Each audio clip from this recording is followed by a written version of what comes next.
The wind came howling down the bitter route like something half alive, and on a stretch of road nobody traveled after dark.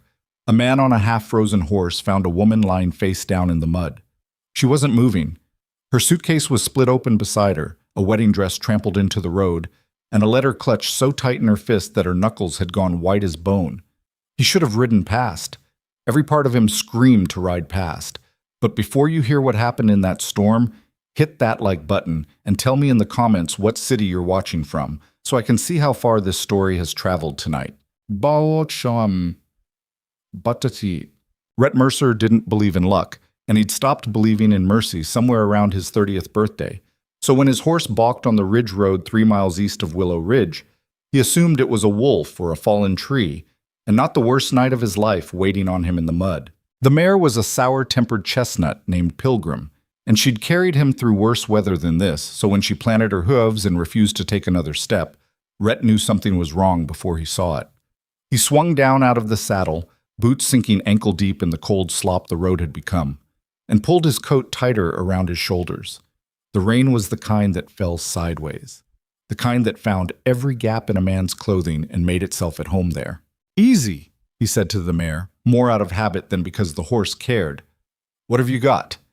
He drew the Winchester from the saddle scabbard, levered around into the chamber, and walked forward into the dark, the storm chewing at the brim of his hat.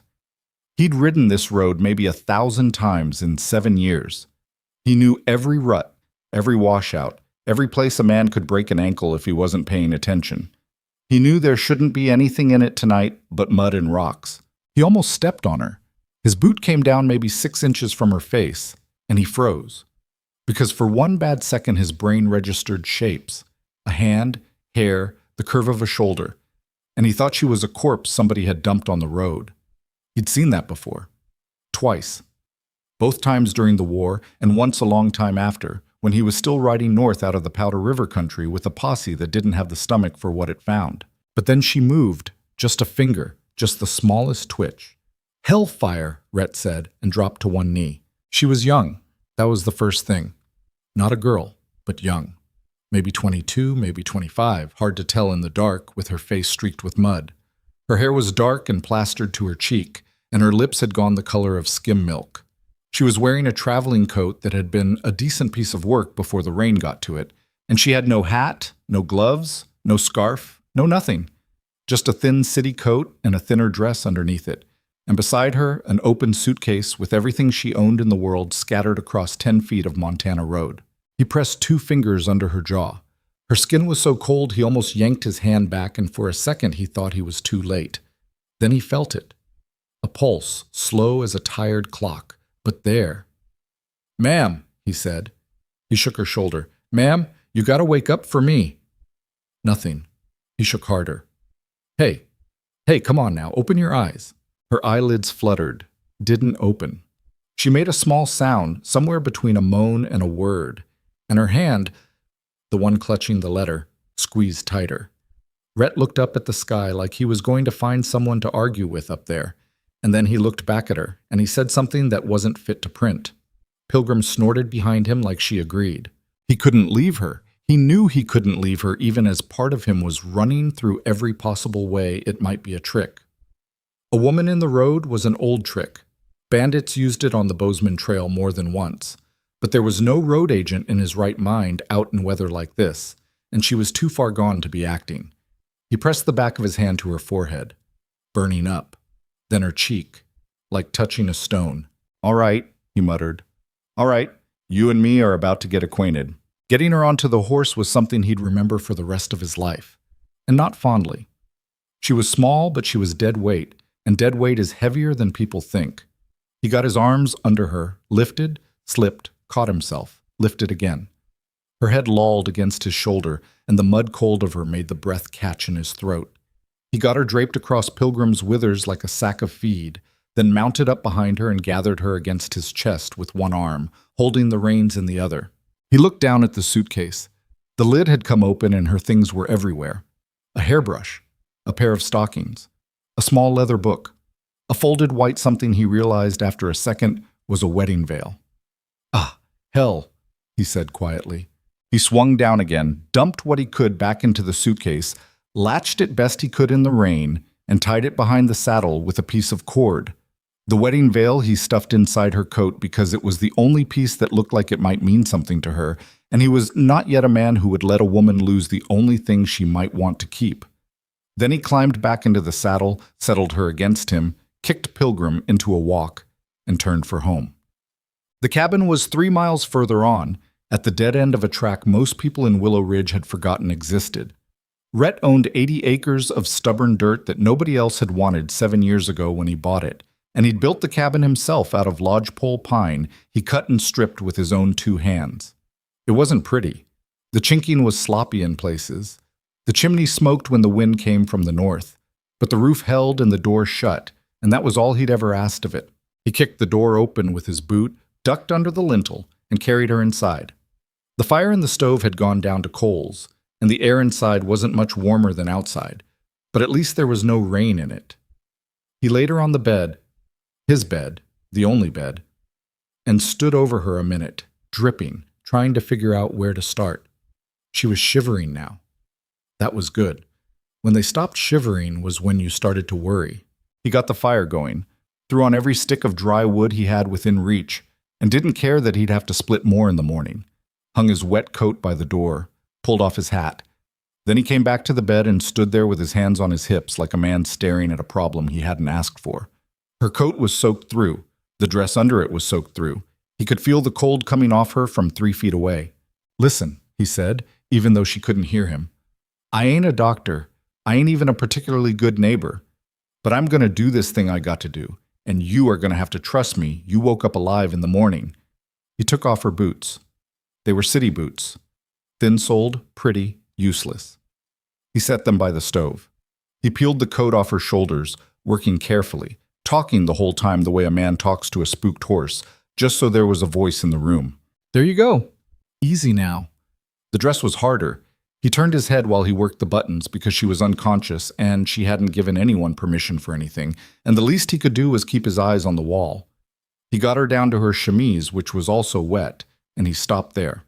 He wrapped her in every blanket he owned, 3 wool, 1 buffalo robe that had cost him most of a winter's pay back in '78, and he piled them so high you could barely see her face. Then he went over to the stove, sat down on the floor in front of it, and watched her breathe. He didn't sleep. Not really. He dozed sometimes, sitting up with his back against the wood box, and every time her breathing changed, he was awake again with his heart in his throat. Around 2 in the morning, she started to mumble. Words, maybe. He couldn't make them out. He came over and sat on the edge of the bed and listened. "Told me," she said. Then something he couldn't catch. Then, "Waiting at the station." "It's all right," he said. He didn't know what else to say. He said he'd be there. "All right." He said. She didn't finish. She turned her head into the pillow and went quiet again. Rhett sat there with his hands on his knees and a feeling in his chest he hadn't felt in a long time and didn't want to name. He reached out, very carefully, and brushed a strand of wet hair off her forehead. Her skin was warmer than it had been. Not warm, but not the same dead cold. He got up and went to the table where he'd dropped her things and found the letter. It had been folded and refolded so many times the creases were almost worn through. The ink had run in the rain, but he could still read enough. "My dearest Miss Hart," it began, "by the time this reaches you, I will already be counting the days. The ticket I have enclosed will see you safe to Helena, and from there a stage to Willow Ridge, where I will meet you at the depot on the afternoon of the 17th. I have built us a fine house with 2 stoves and a parlor.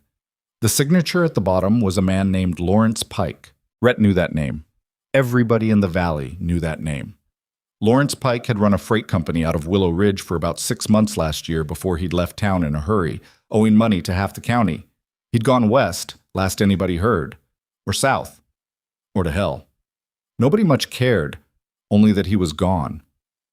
Rhett looked over at the woman in his bed. "You came all the way out here for him?" he said quietly, like he was asking her even though she couldn't hear. "Lady, you got swindled bad." He folded the letter up and put it on the table. Outside, the rain had finally slacked off. Just before dawn, when the sky had gone from black to the color of an old nickel, he heard her say something else. He looked over. Her eyes were open, just slits, fevered and confused. "Where?" she said. "You're safe," Rhett said. "Storm caught you. You've been sick." "Who are you?" He thought about it. He hadn't said his own name out loud in maybe a year. There hadn't been anyone to say it to. "Mercer," he said. "Rhett Mercer." Her eyes closed again. Her lips moved. He had to lean in to hear. "Evelyn," she said. "Heart." "I know." "How?" "Letter." Her face did something complicated then. Something that wasn't quite crying because she didn't have the strength to cry. She just turned her face away from him into the pillow, and after a minute her breathing went slow and even, and she was out again. Rhett got up, got his coat, and went out to feed the horse.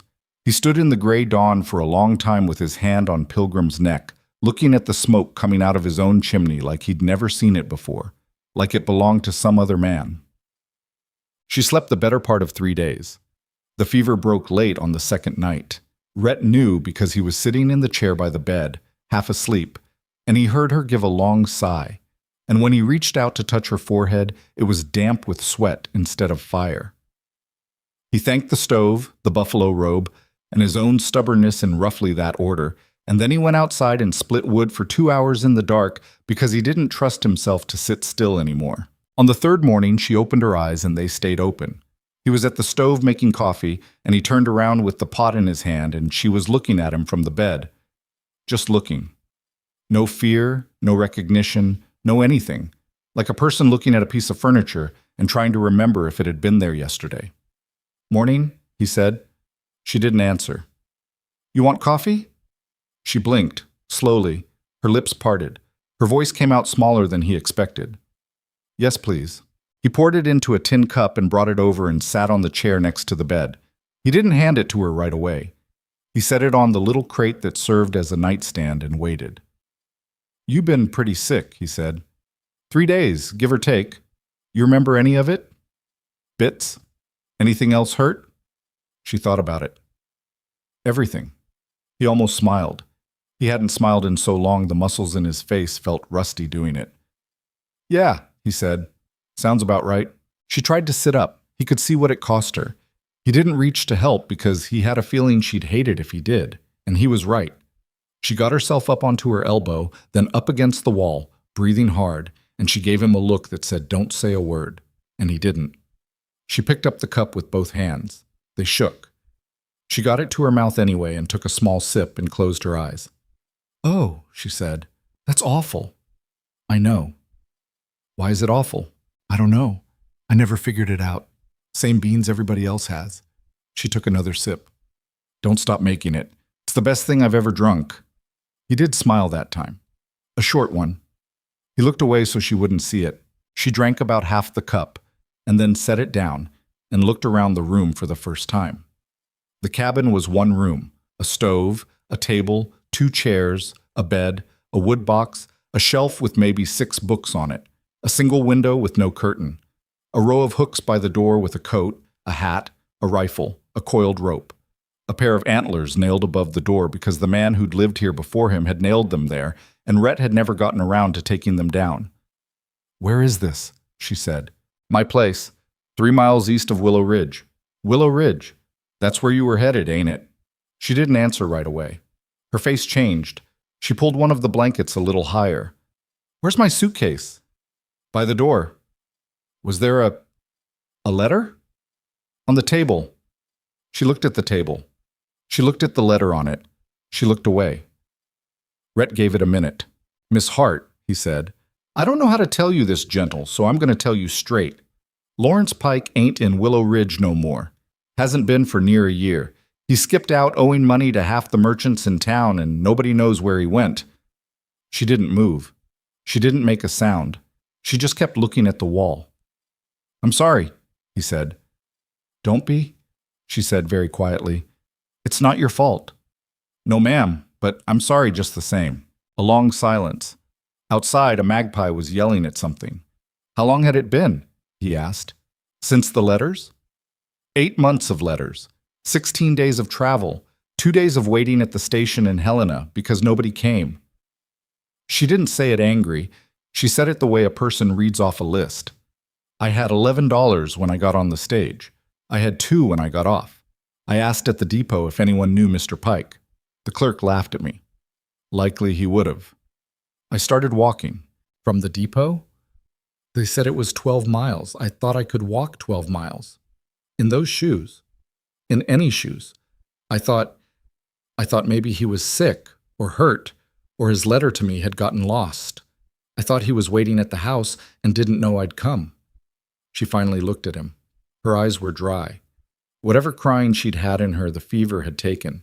It's stupid, isn't it? She said, believing him. No. Yes, it is. No, ma'am, it ain't. People who lie for a living got an unfair advantage over people who don't. She studied him for a second like she was trying to decide if he meant it. Then she looked at the cup in her hands and didn't say anything for a while. Mr. Mercer, she said eventually, Rhett's fine. Mr. Mercer, she said, like she hadn't heard him, I have no money. I have no place to go. I don't know a single person in this territory except you, and you only because you found me in the road. I have to ask you something, and I don't have any way of softening it, so I'm just going to ask. All right. Can I stay here a few days until I can figure out what to do? He looked at her. She had her chin lifted in a way that told him she'd practiced that sentence in her head and made herself say it, and the price of saying it had been higher than he could measure. Miss Hart, he said, you can stay as long as you need to stay. There ain't going to be any conversation about it. You're sick and you got no place to go, and that's the end of it. Her chin trembled, just once. She got hold of it. Thank you. Don't thank me yet. You ain't tasted my cooking. That got a sound out of her. Not a laugh. Closer to a laugh than anything she'd done since she opened her eyes. He stood up.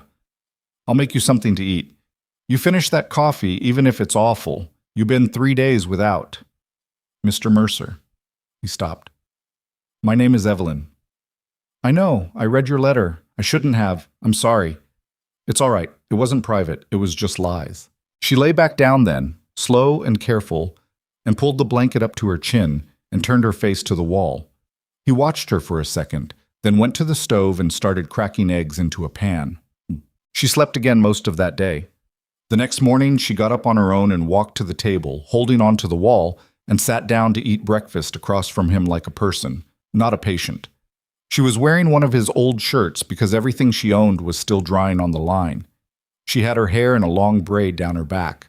She looked about 20 pounds underweight and like she might fall asleep in her oatmeal, but she got it down.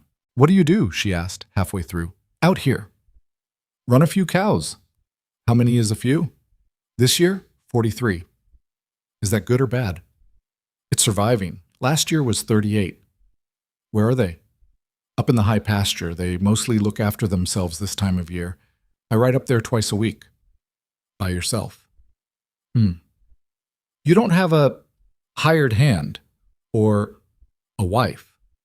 She said it carefully, not nosy, just trying to understand the shape of the place she'd landed in. No, he said.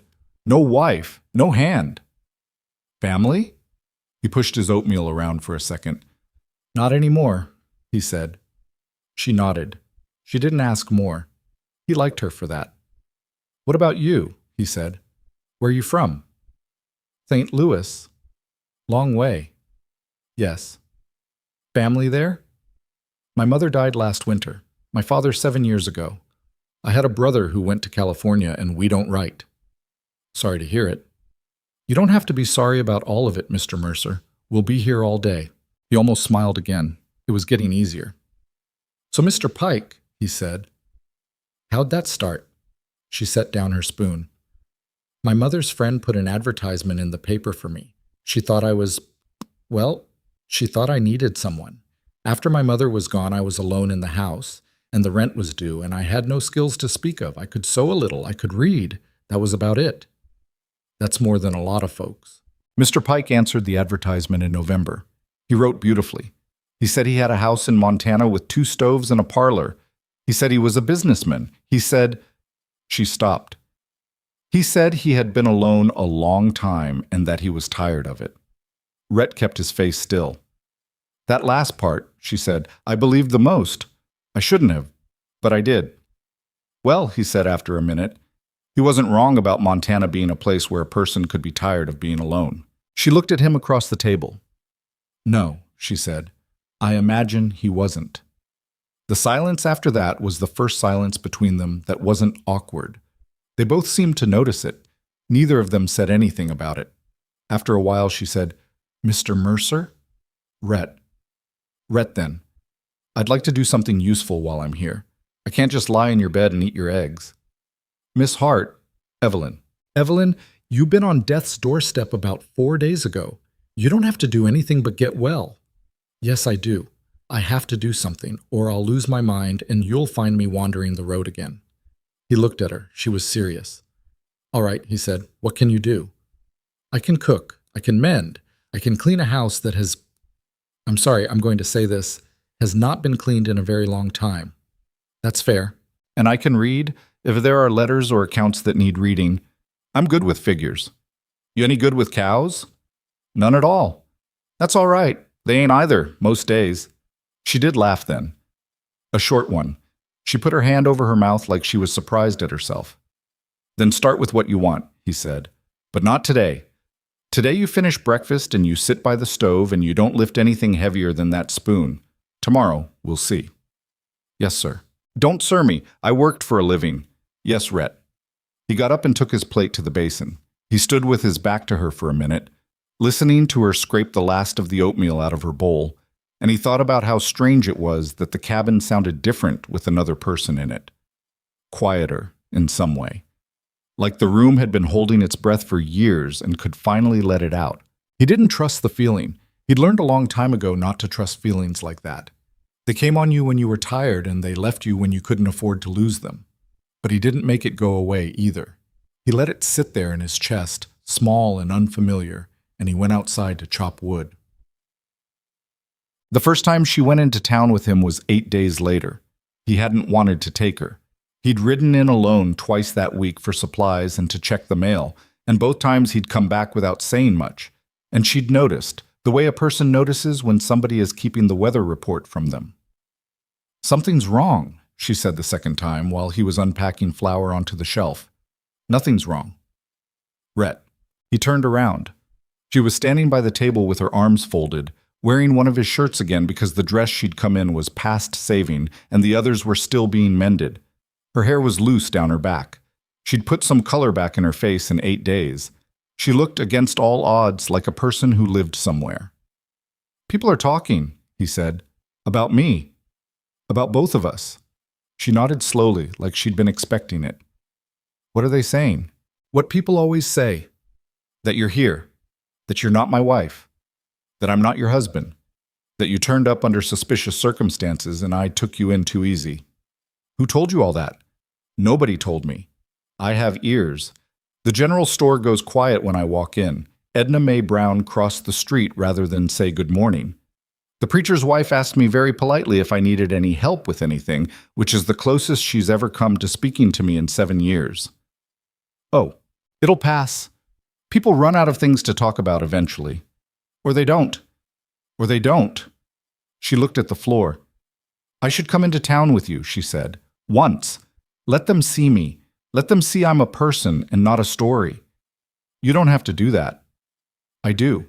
If I'm going to be here a while, and we don't know yet how long that is, I have to walk into that town with my head up, or I'll be hiding in this cabin forever. He thought about it. He didn't like it, but he could see she was right. All right, he said. Saturday. Saturday's busiest. Get it over with. Saturday. She didn't look afraid. She looked like a person who'd been afraid so many times in her life that she'd stopped having a special face for it. She held his eye for a second longer than was comfortable. Rhett, she said. Yeah. Thank you. For what? For not asking me to leave. He didn't know what to say to that. He looked at her for a second, and then he looked at the flower shelf, which suddenly seemed like a thing that needed his attention very urgently. Saturday, he said again to the flower. Behind him, very quietly, she said, Saturday. Saturday came up cold and bright. There'd been a frost overnight, and when Rhett went out to saddle Pilgrim and hitch her to the buckboard, the grass crunched under his boots. He came back inside to find Evelyn standing by the table in the one dress they'd been able to salvage from her suitcase. A plain gray traveling dress that the mud had not been kind to, but which had survived 2 washings and looked respectable enough, with her hair pinned up in a coil at the back of her head. She'd done it without a mirror because he didn't own one, and she'd done it with hands that still trembled if she held them out too long. But she'd done it. "How do I look?" she said. "Like a person." "That's what I was going for." "You'll do." She smiled. It was a small one, and a tired one, but it was the first real one he'd seen from her, and he held on to it the whole ride into town. Willow Ridge in 1883 was 21 buildings strung along one street, with the mountains on one side and the river on the other, and not much in between except weather and people who were used to it. There was a general store, a feed store, a saddler, a bank, a sheriff's office, a saloon, a livery, a barbershop, a millinery that mostly sold hats to itself, a doctor who was usually drunk, a hotel with 6 rooms, and a white-painted church at the end of the street that the wind had blown crooked in '79 and nobody had ever bothered to straighten. Rhett pulled the buckboard up in front of the general store and helped her down. She didn't need the help exactly, but she took his hand anyway, and he was a little surprised by how light she was. She kept her hand on his arm a half-second longer than necessary, and then she let go and turned to face the street. He saw her see it. The way 3 women on the boardwalk across the street had gone still. The way a man coming out of the saloon had stopped to look. The way the boy sweeping the front of the feed store had paused with his broom halfway to the ground. She lifted her chin 1/4 of an inch. That was all. "Inside," Rhett said, low. "Yes." He held the door for her. She walked in like she'd been doing it her whole life. The general store was Mr. Halloran's. He was a broad, red-faced man in his 60s who knew everybody's business and everybody's credit, and he had been polite to Rhett for 7 years without ever being friendly. When the bell over the door rang and he looked up and saw Rhett, his face did the usual thing. A small nod, no smile. Then he saw Evelyn. His face did something else, a flicker. Then it smoothed out. "Mr. Mercer." "Halloran, we need flour, salt, sugar, coffee. Some calico if you've got any that ain't yellow." "I've got some blue." "Blue'll do." Halloran's eyes kept flicking to Evelyn while he wrote on his pad. "Ma'am," he said finally. "Good morning," Evelyn said. Her voice was very calm. "I'm Evelyn Hart. I'm staying with Mr. Mercer until I can make other arrangements. I came out to meet a Mr. Lawrence Pike, who apparently is not the gentleman his letters suggested. I'm sure you understand. I'd be obliged if you could direct me to where I might post a letter back to St. Louis." Halloran's mouth was open just a little. There's a post in the back, ma'am." "Thank you." She walked past him to the back of the store like the floor had been laid for her. Halloran watched her go. Then he looked at Rhett. Rhett looked right back. "She's a guest," Rhett said. "Same as if my sister come to visit." "You ain't got a sister." "I do now." Halloran went very still. Then, slowly, he nodded. "All right, Rhett." "All right." It was the first time Halloran had ever called him by his first name in 7 years. Rhett paid for the supplies. They went back outside, and the women on the boardwalk had moved on, and the man from the saloon was gone, and the boy had gone back to sweeping. Evelyn climbed up into the buckboard on her own this time. She sat with her hands folded in her lap and her back perfectly straight, and she didn't look at any of the windows. He climbed up beside her and gathered the reins. "That was the worst thing I've ever done in my life," she said very quietly. "You did it good." "My knees are shaking." "Nobody can see your knees." A small sound came out of her, half a laugh and half something else. She put her hand briefly over her mouth. "Take me home, Rhett," she said. He clucked to Pilgrim, and the buckboard rattled out of town the way it had come, and behind them, in the doorway of the general store, Mr. Halloran was already telling Mrs. Halloran, who was already going to tell Mrs. Brown, who was already going to tell the preacher's wife, who was already going to tell her husband, who would mention it in his next sermon without quite mentioning it. But Rhett didn't know that yet. He only knew that for the first time in a long time, he wasn't riding back to an empty cabin. He didn't say anything about it. Neither did she. The wheels turned. The mountains came up around them. The smoke from his own chimney rose against the sky as they came around the last bend, and Evelyn drew in a small breath beside him at the sight of it, and Rhett thought, without meaning to, that he had never noticed before how much smoke from a chimney looked like a person waving. He didn't say that either. He just drove the wagon up to the porch and helped her down, and carried the flour inside. The talk started the way talk always started in Willow Ridge, quiet in kitchens, between women who could say a great deal without ever saying the thing itself. By Tuesday, it had crossed the street. By Wednesday, it had reached the church. By Thursday morning, when Rhett rode in alone to pick up a piece of harness from the saddler, two men who had nodded to him for years didn't nod, and a third pretended to be very interested in the side of a barn until Rhett had ridden past. He didn't say anything about it when he got home.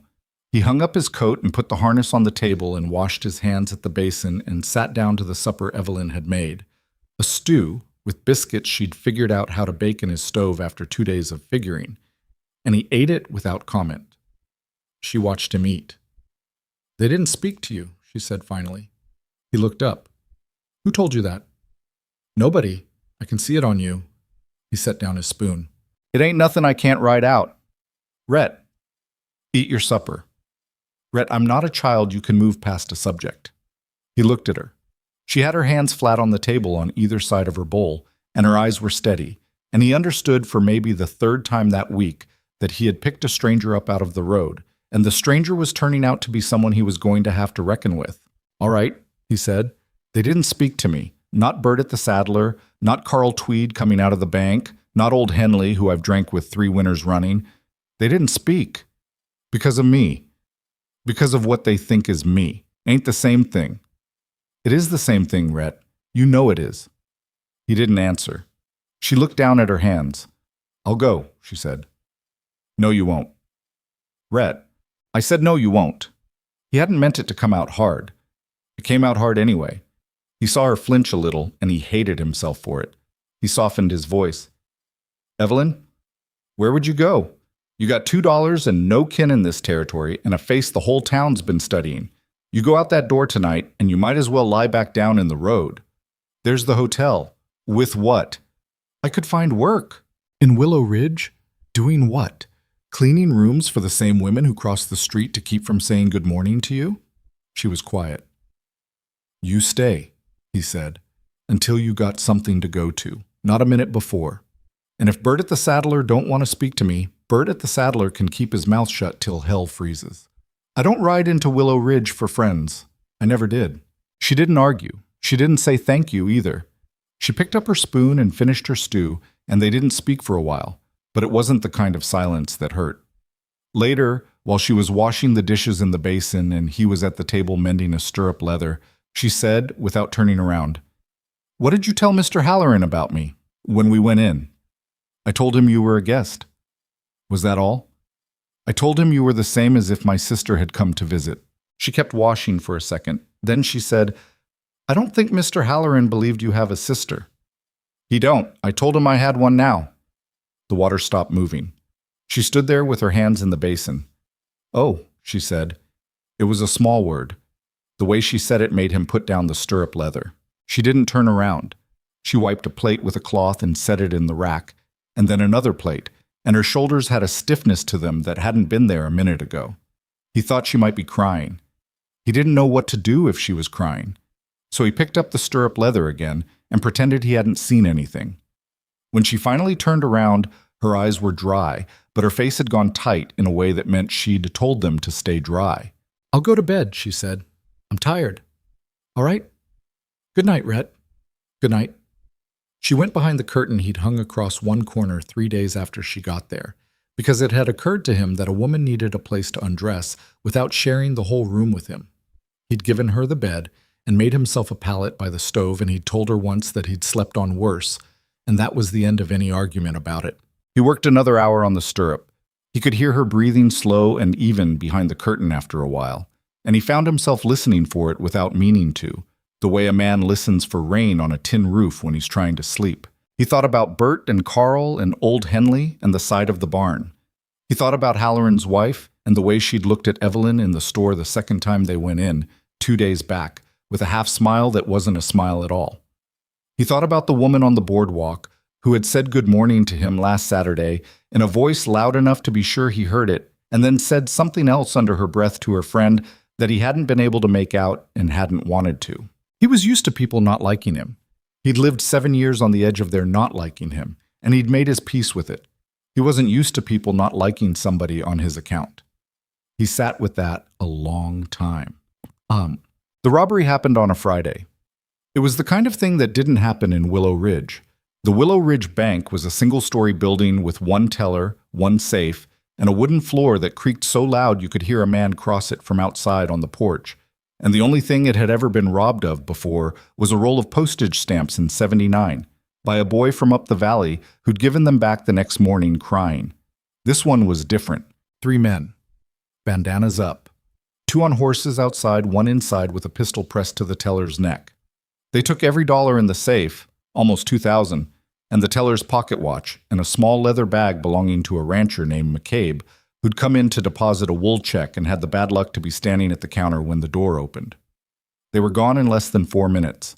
By the time the sheriff got there, the only thing left was a single spent shell on the floor, a smear of mud on the counter, and the teller, a man named Will Pritchard, who'd worked there 21 years, sitting on the floor with his hands shaking so bad he couldn't hold a pencil to give a description. Rhett heard about it on Saturday morning, the same way everybody else did. He'd ridden in for the mail. The mail clerk, a thin little man named Avery Locke, was so full of the news he was nearly shaking with it. He told it to Rhett with his eyes wide and his voice low, the way men tell things they've already told 8 times and intend to tell 8 more. 3 of them, Rhett. 3. Pritchard says one of them had a kind of, well, he couldn't say much on account of the bandanas, but he said one of them was small, smaller than the others. Smaller how? Just smaller, like maybe a boy, or... Avery stopped. Or what? Nothing. People are saying things I shouldn't say. Avery? It ain't fit. I shouldn't. Avery, what are people saying? The mail clerk wouldn't meet his eye. He fussed with a stack of letters that didn't need fussing with. They're saying, he said finally, that it's funny how a stranger turned up in town 3 weeks before the bank got hit. That's all. I ain't saying it. I'm saying that's what they're saying. Rhett went very still. Avery, I told you it weren't fit. You tell whoever's saying that to come say it to me. Rhett? To me. They ain't going to, Rhett. You know they ain't. He knew. He stood there a second, and he knew. He took his mail without saying anything else, and he walked out of the post office and stood on the boardwalk looking at nothing for a long time. And a woman coming out of the millinery saw him and turned around and went back inside. He rode home slow. He didn't tell Evelyn that day. He couldn't figure out how. He sat at supper that night and watched her cut up a chicken she'd plucked herself. A chicken she'd bought, with her own $2, from a farm down the road, and had carried home in a sack like a person who had decided she was going to live somewhere whether the place liked it or not. And he could not figure out how a man told a woman that. She caught him looking. What? Nothing. Rhett. I said nothing. She set down the knife. You went into town. I went into town. And there was a thing, Friday. The bank.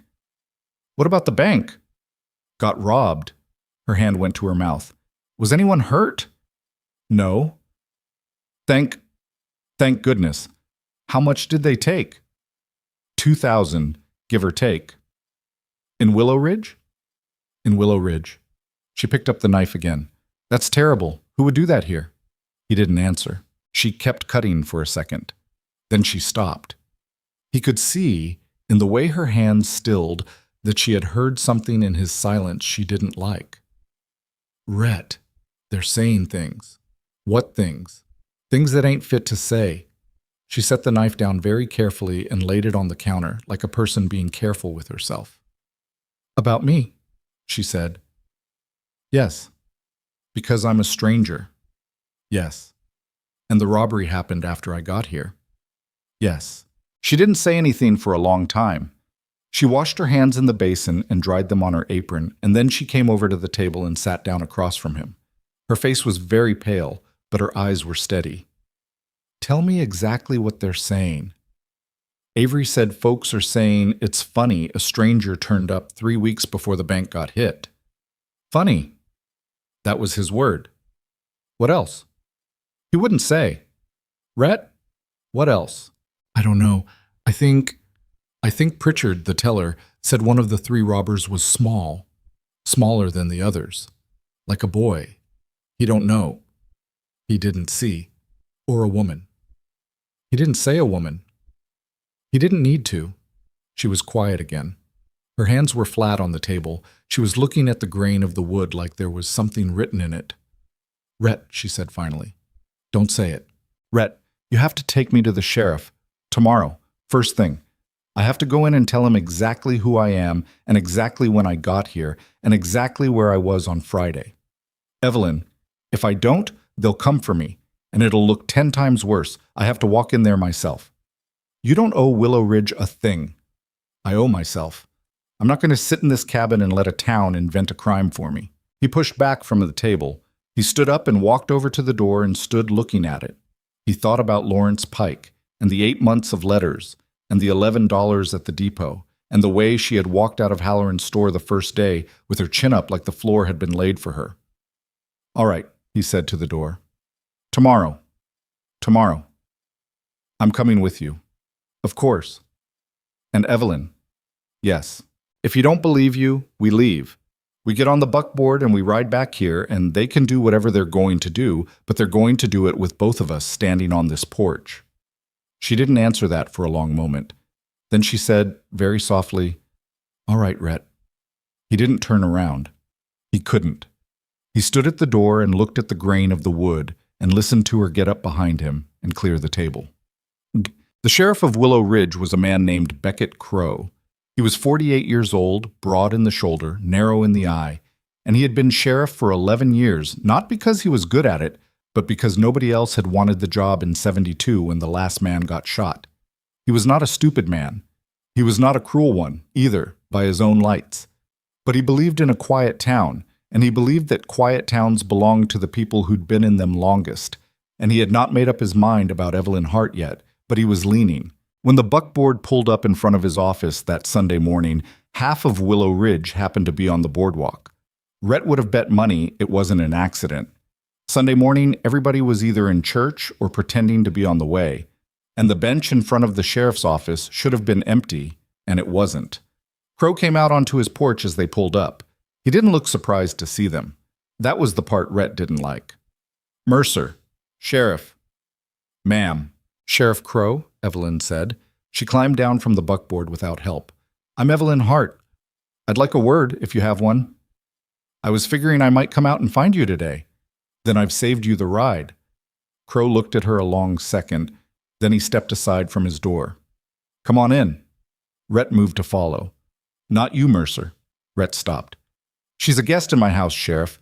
Anything she's got to answer for, she can answer for with me sitting beside her. This is Sheriff's business, Mercer. You'll wait. Sheriff, it's all right, Rhett, Evelyn said. Evelyn, it's all right. She turned to him and her eyes were very steady. I'd rather. Wait for me out here. He stood there with his jaw working. He looked at Crow. Crow looked back at him, calm and not unfriendly, and not friendly either, and Rhett understood that if he made a scene of it now, he'd make things worse for her. All right, he said. He stepped back. She went up the steps past him without touching him, and the sheriff held the door open for her and the door closed behind them, and Rhett stood in the street with his hands at his sides and felt every eye on the boardwalk staring at the back of his neck. He did not look at them. He climbed back up into the buckboard and sat with the reins in his hand and looked at the back of Pilgrim's ear and waited. It was the longest 40 minutes of his life. Twice during it, a man came out of the saloon across the street and stood on the porch looking at him. The second time, the man spat into the dirt in a way that was meant to be seen. Rhett saw it. He did nothing. He kept looking at Pilgrim's ear. A boy of maybe 9 came over and stood next to the buckboard. The boy stared up at him for a long time. Mister. Yeah. Is she really an outlaw? No. My ma says she is. Your ma's wrong. The boy thought about that. Are you a outlaw? No. Was you ever? No. The boy nodded slowly like he was filing this away. Then he ran off. The door opened. Evelyn came out first. Her face was white, but her eyes were dry, and her chin was where it had been all morning. Crow came out after her. He didn't look angry. He didn't look satisfied either. He looked like a man who'd had a conversation that hadn't given him what he wanted. Crow walked over to the buckboard. Mercer. Sheriff, Miss Hart's account of her movements checks out, far as I can check. She was on a holiday stage on Wednesday last. The clerk in Helena remembers her. The driver remembers her. She was sick in your cabin Friday. That's right. You'd swear to that. I'd swear to it on anything you put in front of me. I expect you would. Crow scratched his jaw. There's still the matter of where she come from and why she's here.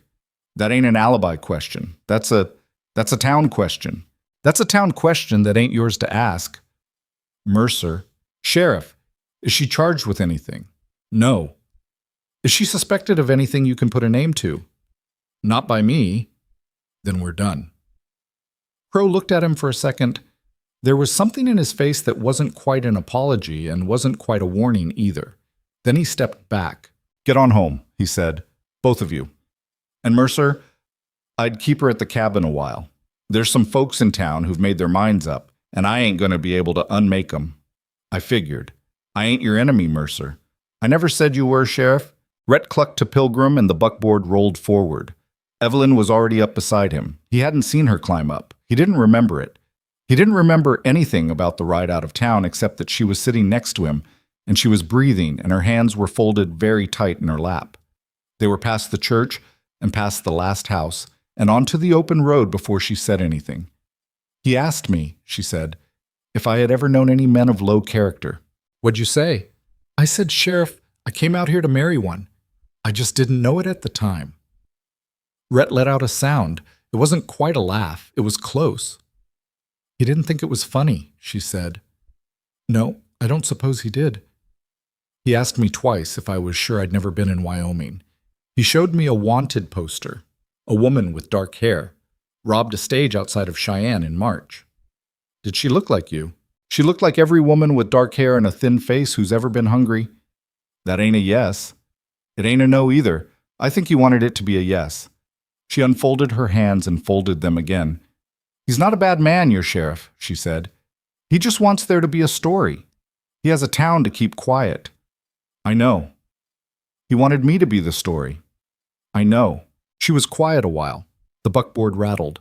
The wind smelled like snow somewhere up high. There would be snow on the peaks by morning. Rhett, she said. Yeah. You shouldn't have stood there, on the street, with everyone looking. Where was I supposed to stand? Anywhere else. I wasn't going to leave you in there alone. I know, that's the trouble. They saw you not leave. He didn't answer. After a long minute, she said, It'll be worse now. Tomorrow. Next week. I figured. You're going to lose people, Rhett. Old Henley, Bert, Carl, people who've nodded to you for 7 years. They wasn't ever mine to lose, Evelyn. A nod ain't a friend. It's something. It's a nod. The buckboard came around the last bend. The cabin rose up out of the meadow with the smoke from the stove going straight up because there wasn't a breath of wind in the valley today. And Evelyn drew in a small breath beside him, the way she had the first time she'd seen it from this side of the road. Rhett. Yeah. I have nowhere to go. I know. And every day I stay here, it gets worse for you. He pulled Pilgrim up in front of the porch. He sat for a second with the reins slack in his hand. Then he turned to look at her. She was very tired. Her face had aged 5 years and 40 minutes. Her hair had come loose from one of its pins and was hanging against her neck. She looked like a woman who had spent her whole life being told she was somebody's problem and had finally started to believe it. Evelyn, he said. Listen to me a second. Yes, I was alone 7 years before you fell in the road in front of my horse. 7 years.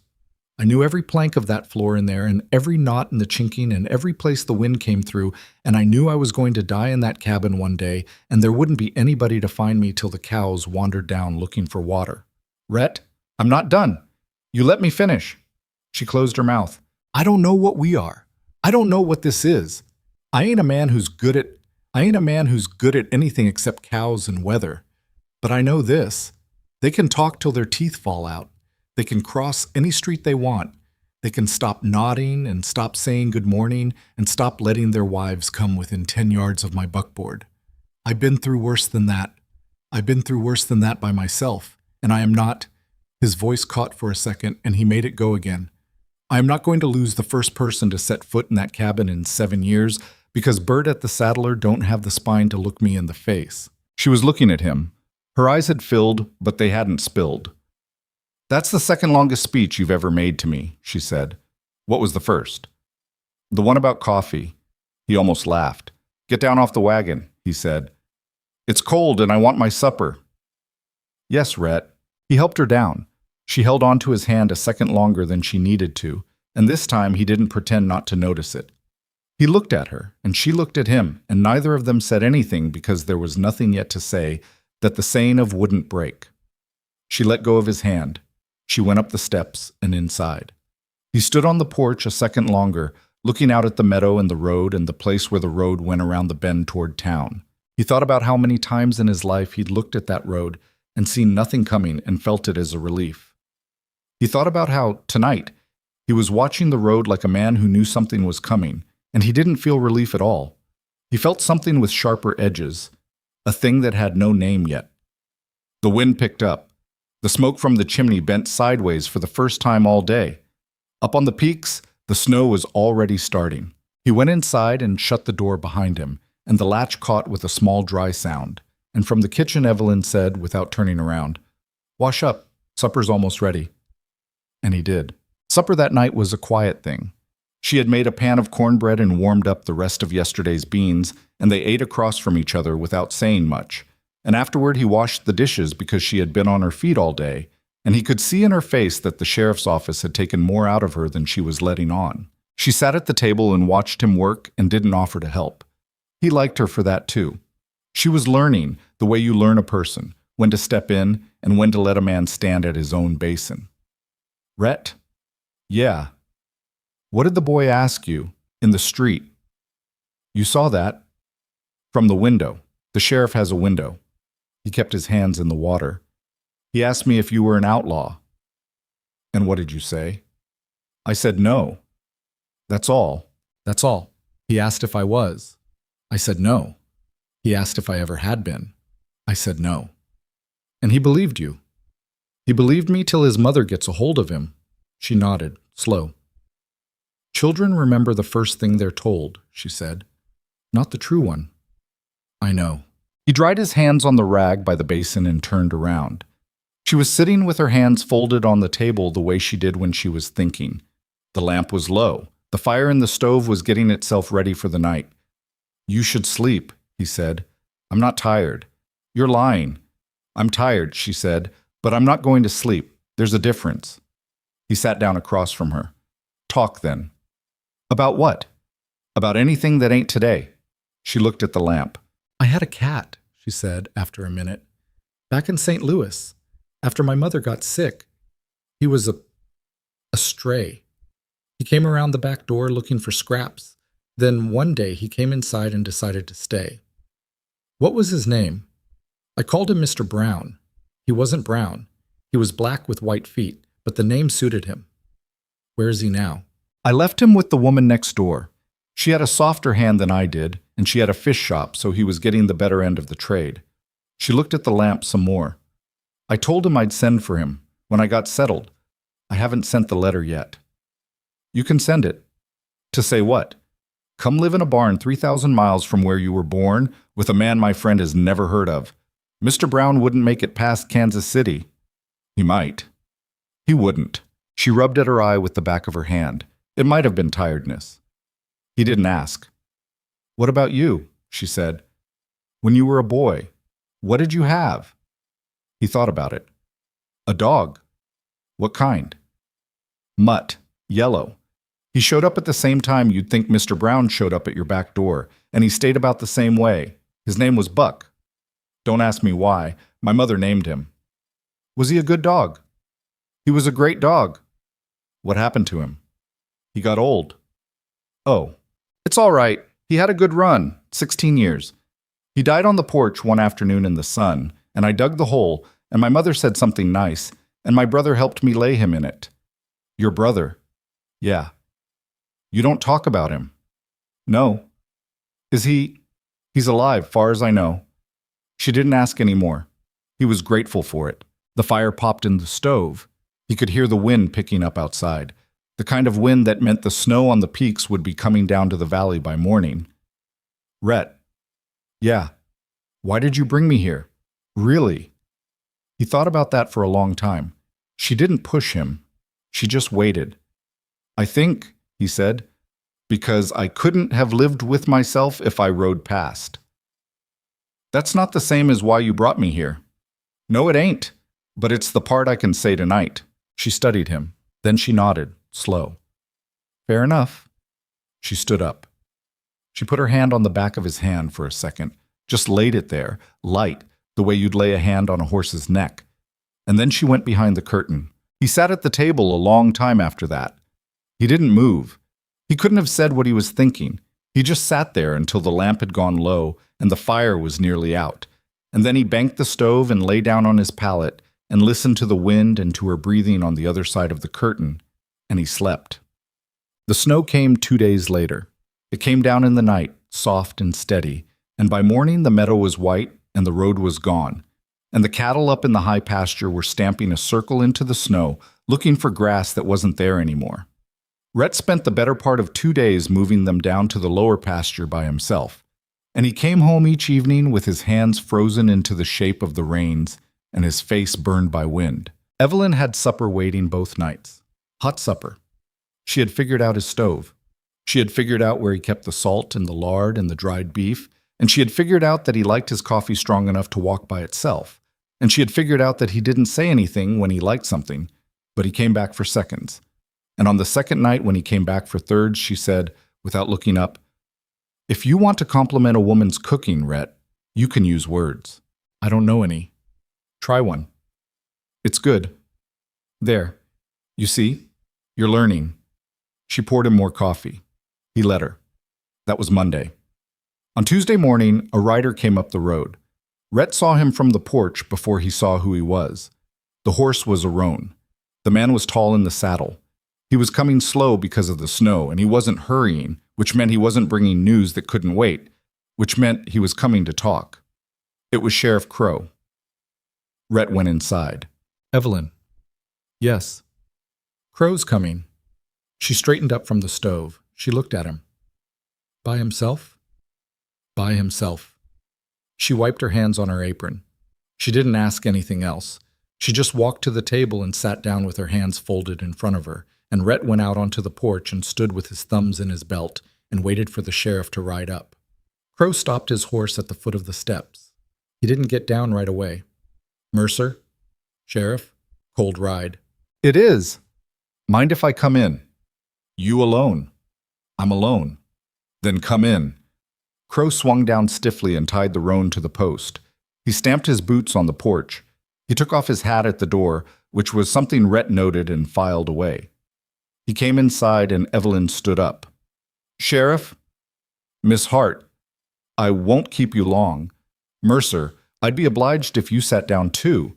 This is one I'd rather you both heard at once. Rhett came in and shut the door and sat down at the table. Crow stayed standing. There's been another robbery, Crow said. Evelyn's hand moved a fraction toward her mouth, and then she made it stop. Where? Stage Road, 2 days back, up by the pass. Hurt anyone? The driver, not bad. He'll mend. Same men. 2 of them, the third wasn't there this time. Rhett kept his face still. Sheriff, he said, I appreciate you riding all the way out here to tell us about a stage holdup at the pass, but I'm guessing that ain't all of it. Crow looked at him. It ain't. He sat down. He put his hat on the table. He rubbed at his eyes with the heel of one hand. Mercer. There's a man in town named of Hollis Birch. I know him. You know what he is. I know what he is. He's been on my porch every day this week. He says he saw a woman riding out of Willow Ridge the morning of the bank job, on a dark horse, going north. He says she had a coat like the one Miss Hart wore in here Sunday.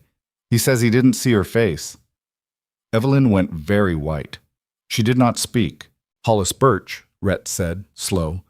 lost $100 to Lawrence Pike before Pike skipped out. He has been telling that story to anybody who'd listen for a year.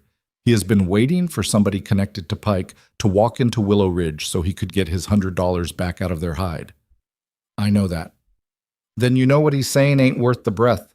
I know what he's saying ain't worth the breath, but I got a town council meeting tomorrow night, and I got Hollis Birch standing up at it and saying it, and I got 8 other men who'll nod when he does, and I got a bank president who lost $2,000 and wants somebody's name to write on a piece of paper. Mercer. I came out here because I wanted you to hear it from me first. That's decent of you. It ain't decent. It's the least.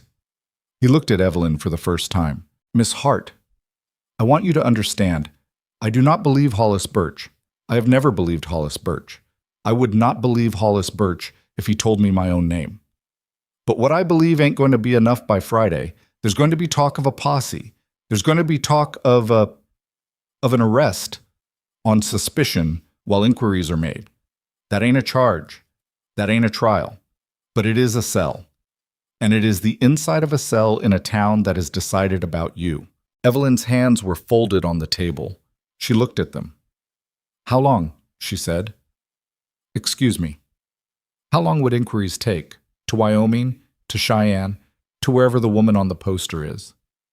6 weeks? 2 months? Telegraphs to send? Marshals to write to? Mail to come back? In a cell? In a cell. She nodded once. All right, she said. Evelyn, I said all right, Rhett. You ain't going in a cell. I'd rather a cell than to drag you through it. You ain't going in a cell. Crow held up a hand. I ain't come to take her, Mercer. I ain't authorized to take her. There's nothing to take her for yet. I come to tell you it's coming, and I come to tell you something else. What? There's a way out of it. He paused. He looked tired. You ride, he said. Both of you. You ride before the council meeting tomorrow. You go south to Cheyenne yourselves. You walk into the marshal's office down there, and you sit yourselves in front of him, and you let him write to whoever he needs to write to, and you clear it on the front side instead of the back side. By the time anybody in Willow Ridge knows you're gone, you're 100 miles out. And by the time it gets to Cheyenne that I'm supposed to be looking for you, you're already standing in front of the man whose job it is to find you. He clears you, he puts it on paper, you come back, and Hollis Birch can choke on his own tongue. Rhett looked at him. You came out here to tell us to run. I came out here to tell you to clear it ahead of the wave. That's running, Sheriff. That's surviving, Mercer. You know the difference. Rhett didn't answer. It's a hard ride in winter, Crow said. I won't lie to you. 3 weeks? Easy. Maybe more if the pass is shut, but it'll be a clean ride. I'll write you a letter to a man I know in Cheyenne. He's straight. And if we don't go, then I will do what I can. I will stand up in that meeting and say what I just said to you. And it will not be enough. And you, Miss Hart, will be sitting in my cell by Saturday. The room was very quiet. Evelyn looked at Rhett. He looked back at her. I'd like to talk to him alone, Sheriff, she said. Of course. Crow picked up his hat. He went out. The door shut behind him. Evelyn waited until they heard his boots on the porch step. Rhett. No, you don't even know what I'm going to say. You're going to say I should go to Cheyenne and you should go to the cell. Yes. No. Rhett. No, Evelyn, we ain't doing that. Listen to me. I am listening. The answer is still no. You have 43 head of cattle. You have a cabin. You have 7 years' work in this valley. You have a life. I have a suitcase and a wedding veil I should have burned a month ago. You have a life too. I have nothing. I have a name nobody believes. Going to Cheyenne in winter with me is throwing your life off a cliff for somebody you've known 6 weeks. Then we don't go to Cheyenne. We go further. We sell the cows. We go to Oregon. We go to wherever the rumor ain't followed us. I've been thinking on it for 2 days. You'd leave. I'd leave. For me. For us. She closed her eyes. Rhett, you can't say that to me. Not now. Not when I have to decide what's right. I'll say it whenever I want. That isn't fair. None of this is fair. Bert at the Saddler didn't nod at me 3 weeks running. Hollis Birch is telling lies about a woman he never met. The sheriff's riding out here in the snow to tell us to run. Fair left this country a long time ago. Don't ask me to play by it now." She opened her eyes. "You really mean it?" "About what?" "Selling the cows." "I mean it. You'd lose everything. I'd lose 43 cows and a leaky roof. I lost worse than that before. I came out of it." She was crying. She wasn't making a sound. She just had tears coming down her face, and she was looking at him like she'd never seen him before. "Rhett." "Yeah." "I can't let you do that." "You ain't letting me. I'm doing it." She put both hands over her face for a moment. He didn't reach for her. He'd never reached for her. He'd thought about it 8 ways, but he hadn't done it, and tonight wasn't the night he was going to start. Crow's voice came through the door, polite. "Mercer, I'll need to be getting back." "1 minute, Sheriff." She lowered her hands. "Tell him we'll go," she said. "To Cheyenne." "To Cheyenne, not Oregon.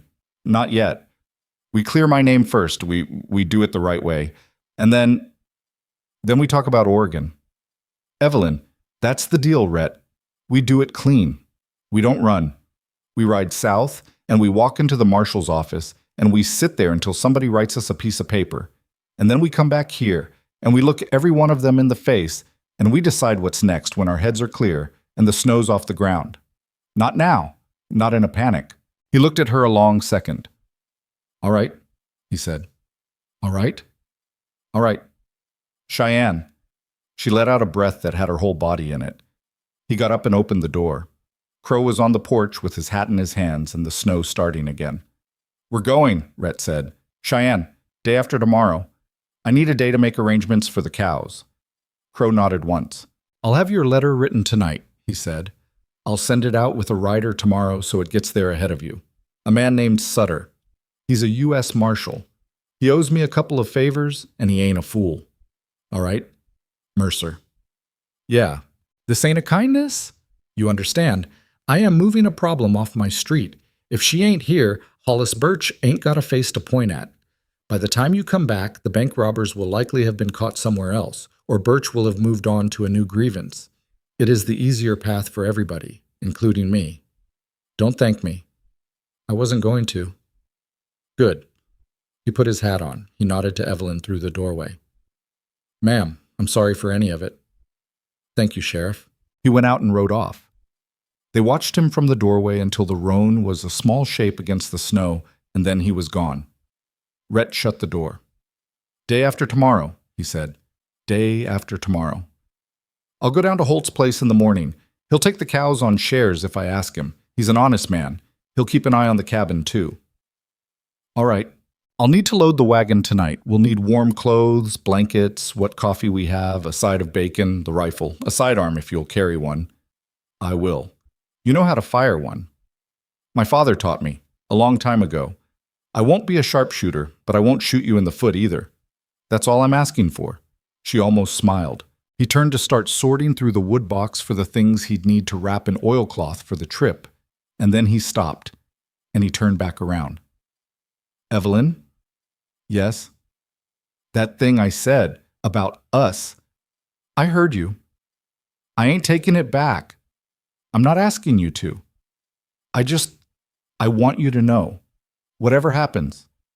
In Cheyenne, after Cheyenne, I ain't taking it back." She looked at him for a long second. "Then we're going to have a lot to talk about on the ride south, Rhett Mercer." "I figured we might." All right. He went back to the wood box. She went back to the stove. Outside, the snow was coming down harder, and the wind was picking up off the mountains.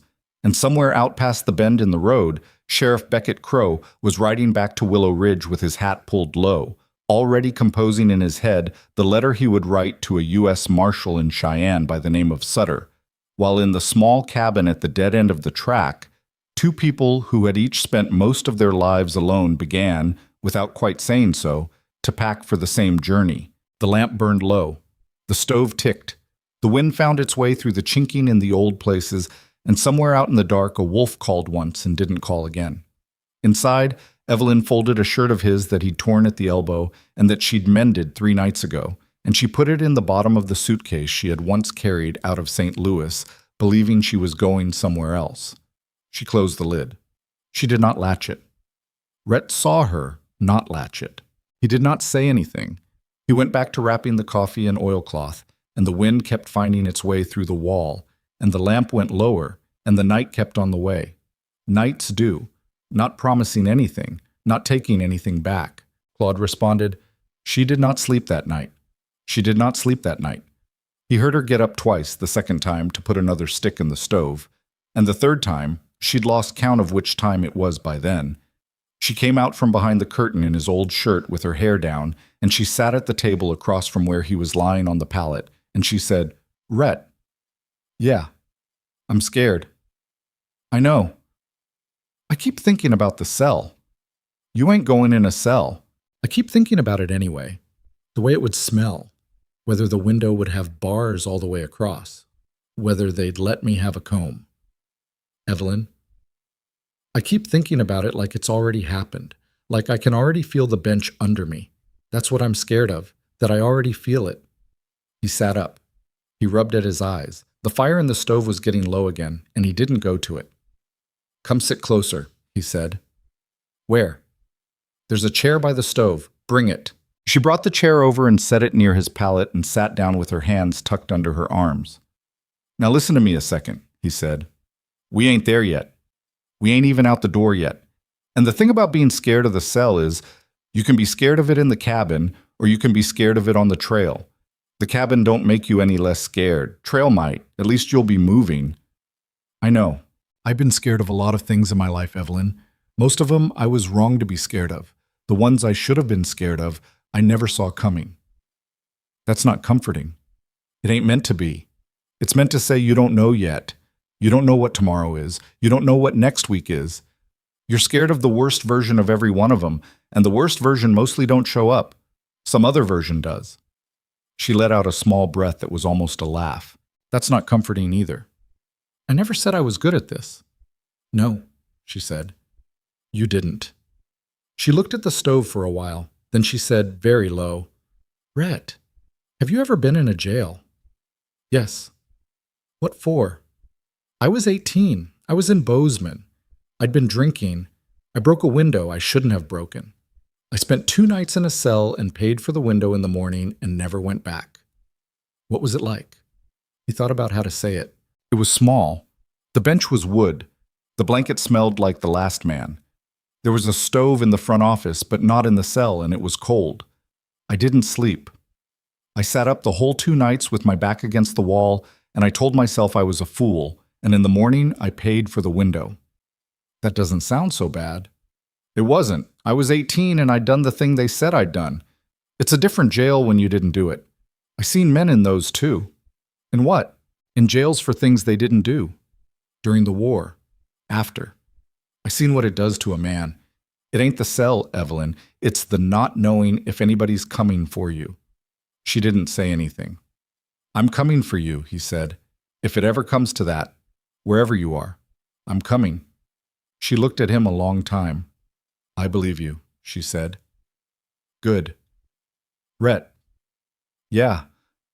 "Why didn't you ever marry?" He almost laughed. It surprised him out of his chest. "That's some question for 3 in the morning. I can't sleep. You asked me what I was scared of. It's your turn." "That ain't how I remember the deal." "That's how I'm changing the deal." He let it sit a minute. He thought about whether he wanted to answer. He thought he probably owed her an answer, and that was a strange thought to be having about a woman he'd known 6 weeks, but he was having it anyway. "I was engaged once," he said. "Oh, long time back, before Montana. I was 22. She was 19. Her name was Cassie." "What happened?" "I had a brother. Same brother I mentioned." "Oh. Yeah." She didn't say anything. He was grateful. They didn't mean for it to happen, I don't think. Or maybe they did. I don't know. "I came back from a cattle drive and they told me, and Cassie cried and my brother said he was sorry, and I packed a bag and got on a horse and I rode out the next morning. I rode for 3 years before I stopped. I stopped in a valley 3 miles east of Willow Ridge, Montana, and I have been there ever since. That's a long ride." "It was." "Did you ever go back?" "No." "Did you ever write?" "No." "Did they?" "My brother did. Once. 3 years in. Letter caught up to me in '78. He said they'd had a child. He said he hoped I was well. He said he hoped I would write back. Did you? No. Are they still alive? Far as I know, I don't ask. She was quiet. That's why, she said. That's why what? That's why you weren't married. You decided not to be. Something like that. And then a woman fell in the road in front of your horse. He didn't answer that one. He couldn't just then. She reached out and put her hand on his where it lay on the blanket, and she didn't say anything, and after a long second, he turned his hand over and folded his fingers around hers. That was all that happened. They sat like that until the stove had burned almost out, and then she said, I should try to sleep. You should. You should too. I will. She got up. She squeezed his hand once before she let it go. She went back behind the curtain, and after a while her breathing went slow, and he lay on the pallet and looked at the dark ceiling and listened to her breathe and felt something in his chest that he didn't have a name for and didn't need one. He slept some. He woke up before dawn. The day before they were to leave, he rode over to Holt's place. Cleve Holt was a thick gray man of about 60 with a face like a drop saddle and the kindest pair of hands in the valley.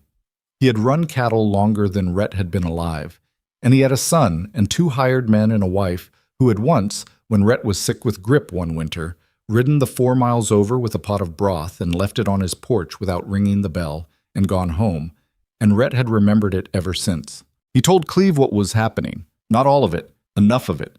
Cleve heard him out without interrupting. He stood with his arms crossed and his eyes on the snow, and he listened the way some men listened, like the listening was a thing he was good at. When Rhett was done, Cleve spat once into the snow and said, 43 head. 43. Brand's mine, free and clear. Papers are in the strongbox in the cabin. I'll give you the key before I go. On shares, half. Less than half if you think it's fair. Half is fair. I won't take less than half. I won't take more either. I'll feed 'em, I'll move 'em, I'll keep an eye on the cabin. I'll have Lonnie ride down twice a week to make sure nobody's set fire to it. Cleve, Don't. I was going to Don't say it. I know what you was going to say. Spare us both. Rhett shut his mouth. Cleve looked at him a long second. That little woman of yours. She ain't my... I said that little woman of yours. Hush up and listen.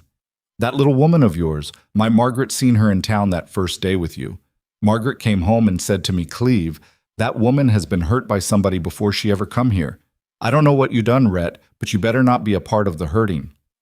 I ain't. Good. Then go to Cheyenne and come back. All right. And Rhett. Yeah. You hear anything about Hollis Birch sniffing around the cabin while you're gone, you get word to me. I owe Birch nothing. I owed his father something once, and I paid it. I owe the son the back of my hand if he sets foot on your porch. Cleve. Don't make me say nice things, Rhett. It don't suit either of us. Rhett held out his hand. Cleve took it. They shook once, hard, the way men shook who had counted each other's worth for a long time without saying so. He rode home through the snow with his throat tight and didn't know why and didn't want to think about it. They left before first light. It was still snowing, but light, the kind of snow that meant the worst of the weather had passed for now. The wagon was loaded. Pilgrim was in the traces with a borrowed mule from Cleve on the offside. There were 2 extra blankets, 4 sacks of feed, a side of bacon, the coffee, a sack of flour, a bag of beans, the rifle, and the revolver Rhett had cleaned the night before, a hatchet, oilcloth, a small leather pouch with what cash money he had on hand, and Evelyn's suitcase, which she'd latched this time. She was wearing his coat over hers and a pair of his wool mittens and a scarf she'd knitted in 3 days from yarn she'd bought with her last dollar from Halloran's. She climbed up onto the seat beside him without help and pulled the blanket across her lap and said, All right. All right. He clucked to Pilgrim. The wagon rolled out. They were past the bend in the road before either of them spoke again. He looked back once at the cabin. The smoke had stopped going up the chimney an hour ago because he'd put out the fire, and the windows were dark, and it looked the way a cabin looks when nobody is going to be in it for a while. He had built it with his own hands, and he had lived in it 7 years, and he was not, just then, sure whether he was coming back to it. He turned back to the road. She had seen him look back. She didn't say anything about it. She put her mittened hand on his arm for a second, and then she took it back and folded her hands under the blanket and looked straight ahead. The The road south out of Willow Ridge wound down through the foothills and joined the wagon road at the river, and the wagon road ran south along the river for about 30 miles before it climbed up out of the valley and onto the open plains. They made the river by noon. They stopped there and watered the horses and ate cold biscuits standing up. Evelyn's hands had gone red even in the mittens, and Rhett made her tuck them under her arms while he saw to the animals. "How far do we go today?" she said. "Far as we can. There's a place about 20 miles down where a man named Quigley runs a road station. We'll stop there tonight if we make it. If we don't, we sleep in the wagon." "Have you stayed there before?" "Once, years back. He's all right. Charges a fair price, and his wife cooks better than I do, which ain't a tall fence. Almost anybody cooks better than you, Rhett. You're funny when you're cold." "I'm funny all the time. You just don't notice when I'm warm." He looked at her sideways. She was smiling under the scarf. He chucked her under the chin with the back of one mittened hand, a small gesture, the kind of thing he hadn't done to a woman in 15 years, and her smile got wider for a second, and then she looked away. They got back in the wagon and went on. They made Quigley's by dusk. Quigley was a tall, stooped man with one ear who looked at Evelyn for a half-second too long when they came in, and then looked away when Rhett's face did something he didn't like. Mrs. Quigley fed them stew and biscuits and didn't ask any questions, which Rhett took as either kindness or wisdom and didn't bother sorting between. They paid for a room, one room with 2 beds in it, because that was what the place had. And Evelyn took the bed by the wall, and Rhett took the bed by the door, and they slept in their clothes with the lamp out, and in the morning they were back on the road by sunup. The second day was harder.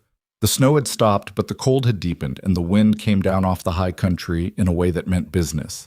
Pilgrim's breath came out in clouds. The mule's eyelashes froze. Evelyn pulled the blanket up to her chin and didn't talk much, and Rhett kept the wagon moving steady and didn't push the animals. Around the middle of that afternoon, they came around a bend, and there was a man standing in the road. Rhett saw him at about 100 yards.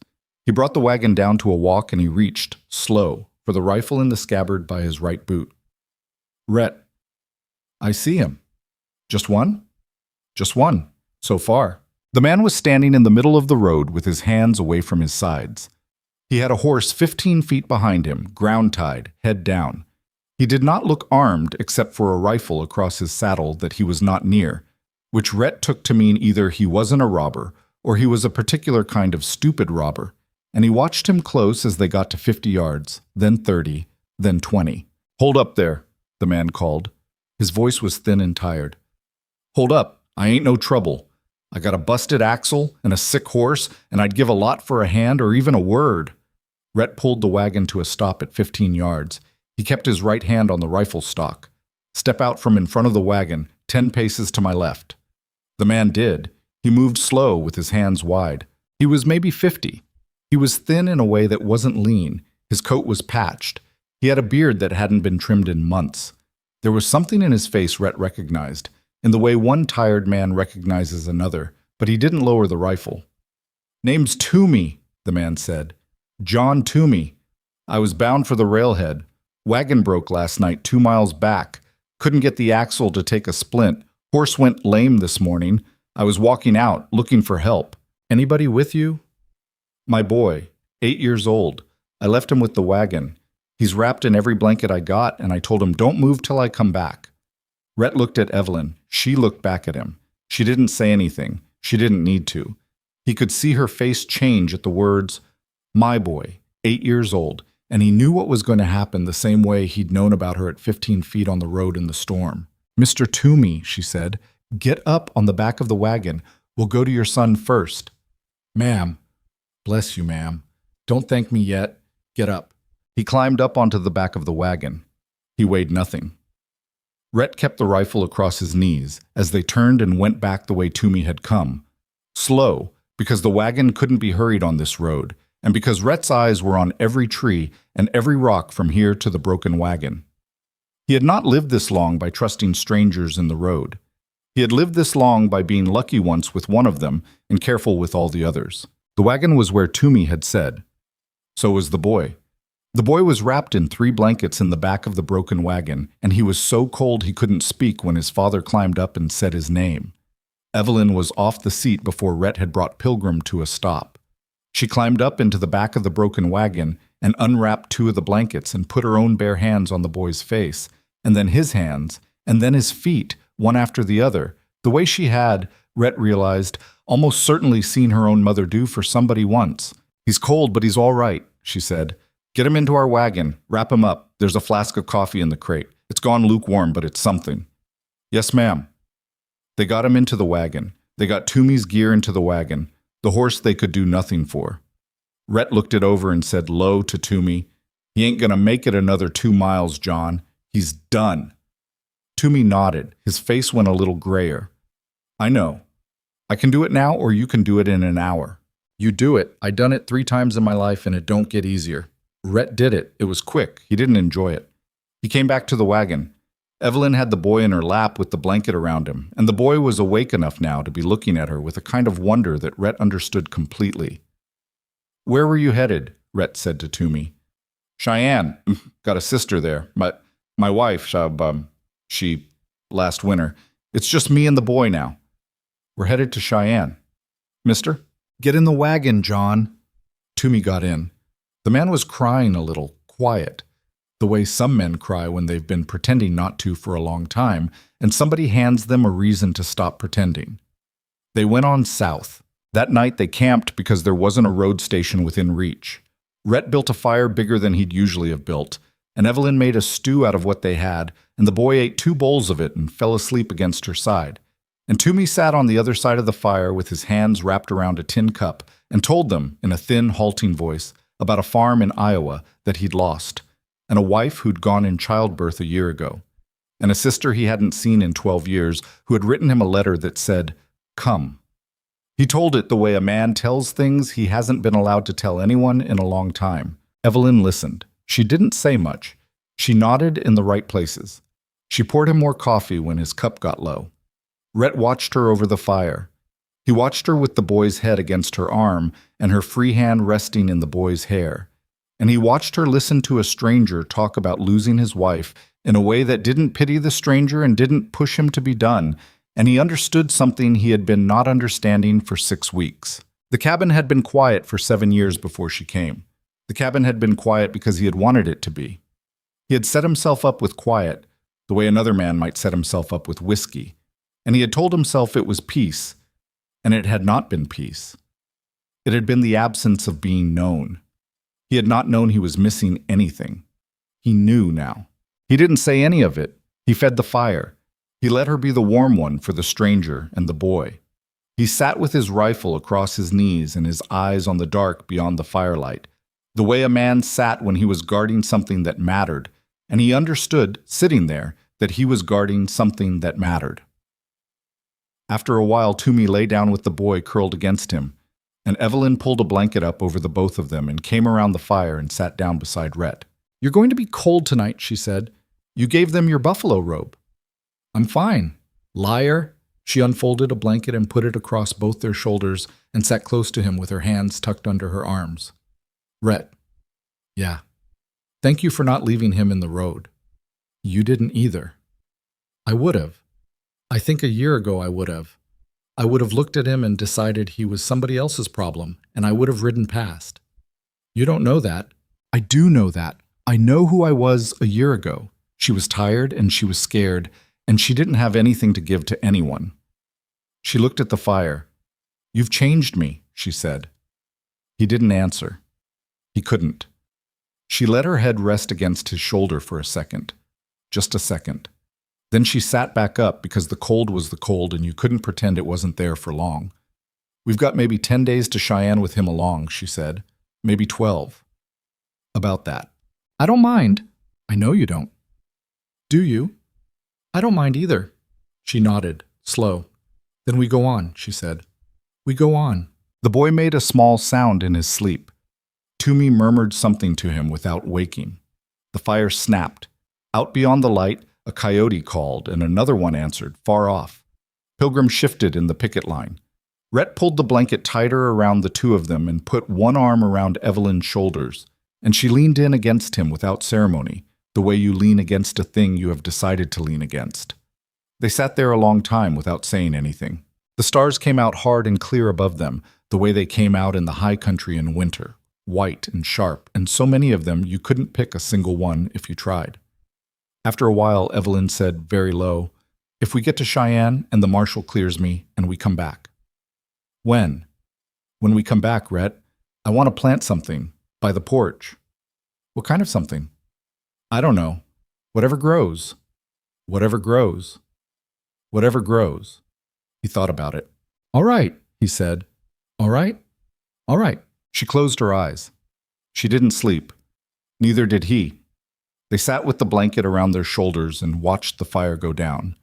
And when it had burned to coals and the cold had really come down, they banked it and lay down beside the wagon with their backs to it and slept like that, side by side, with the rifle across Rhett's chest and Evelyn's hand inside his coat against his ribs, holding on the way a person holds on in their sleep to a thing they have decided not to let go of. In the morning, they got up and hitched the wagon and put Toomey and the boy and the side of bacon and the coffee and the rifle and the suitcase and the wedding veil that was still buried somewhere at the bottom of it back into the wagon, and they went on south. The plains opened up in front of them. The mountains fell away behind. The road went on as far as the eye could see, and Pilgrim and the borrowed mule put their heads down into the wind, and the wagon rolled south toward Cheyenne, 4 people in it now, where there had been 2 the morning before. And Rhett Mercer, who had ridden alone for most of his adult life, did not, just then, feel alone at all. They came into Cheyenne on the morning of the 11th day, and the boy, whose name was Sam, they had learned somewhere around the 4th night, when he'd finally started talking again, sat up in the back of the wagon, with his eyes round as nickels, and stared at the buildings the way a boy stares at a thing he has only ever heard described. "Mr. Rhett." "Yeah." "Is that a real train?" "That's a real train, son." "Can I look at it?" "After. First we got business." Sam settled back against his father. Toomey put a hand on the boy's head and didn't say anything. He had been quieter the closer they got, the way a man gets quiet when the thing he has been riding toward is about to either be there or not be. They had not, in 11 days, talked about what would happen if his sister didn't want him. Nobody had asked. Some things you didn't ask a man on a wagon. The marshal's office was on Eddy Street, a brick building with a flag out front. Rhett pulled the wagon up in front of it and set the brake and sat there a second with his hands on his knees. "Evelyn? I'm ready? You sure? I have been getting ready for 11 days. If I'm not ready now, I'm not going to be." She climbed down without help. She had her chin where it had been at Halloran's and where it had been on the sheriff's porch in Willow Ridge, and Rhett thought, looking at her, that maybe a person didn't ever stop being afraid. They just stopped letting the fear do the choosing. He climbed down after her. Toomey leaned out from the back. "Mr. Mercer." "John." "My sister's place is 6 blocks east of here on Pioneer. If you come by when you're done, I'd be obliged." "We'll come by." "If she—" Toomey looked at the boy and didn't finish. "We'll come by," Rhett said again. "Whatever the answer is." Toomey nodded. He didn't trust his voice. He clucked to Pilgrim and rolled the wagon down the street toward Pioneer, and the boy waved from the back, and Evelyn waved back, and then the wagon was around the corner and gone. She let out a breath. "All right," she said. "Inside." The marshal was a man named Sutter, and Crow had not lied about him.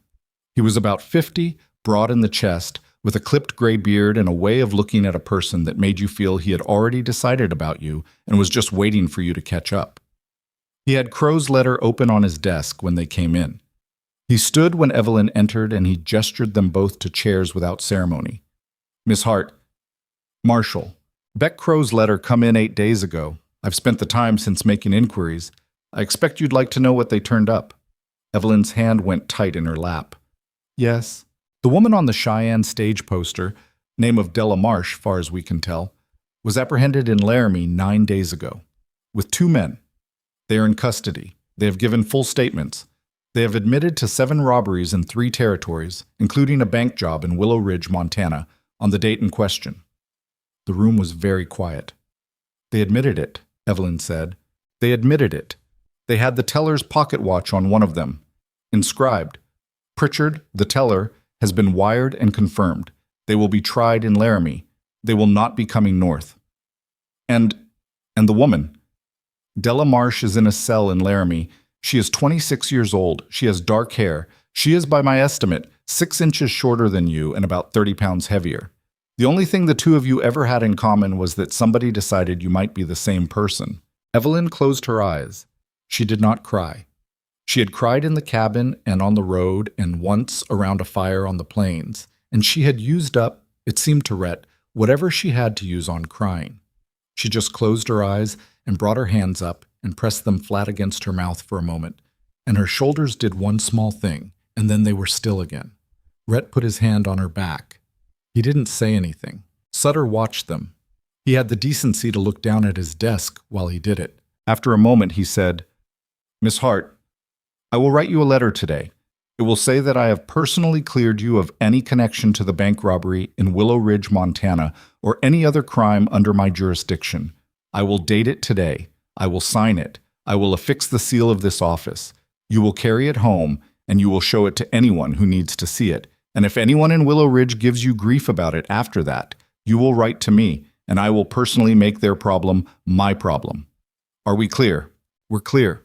"Mr. Mercer." "Marshall."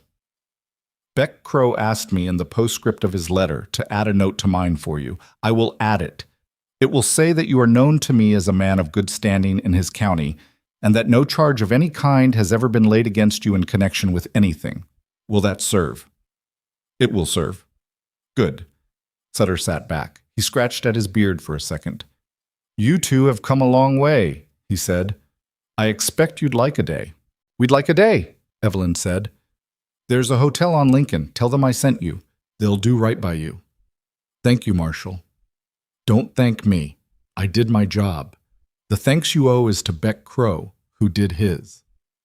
They walked out of the marshal's office onto Eddy Street in the cold, thin sunlight of a Wyoming winter morning, and Evelyn took 3 steps and stopped and put her hand on a hitching post and stood there a second with her head bent, and Rhett stopped beside her and waited. "Rhett." "Yeah." "It's over. It's over. I can't—" She stopped. She took a breath. "I can't feel it yet. I keep waiting to feel it. I think I'm going to feel it about an hour from now, and I'm going to sit down wherever I am and not get up for a while.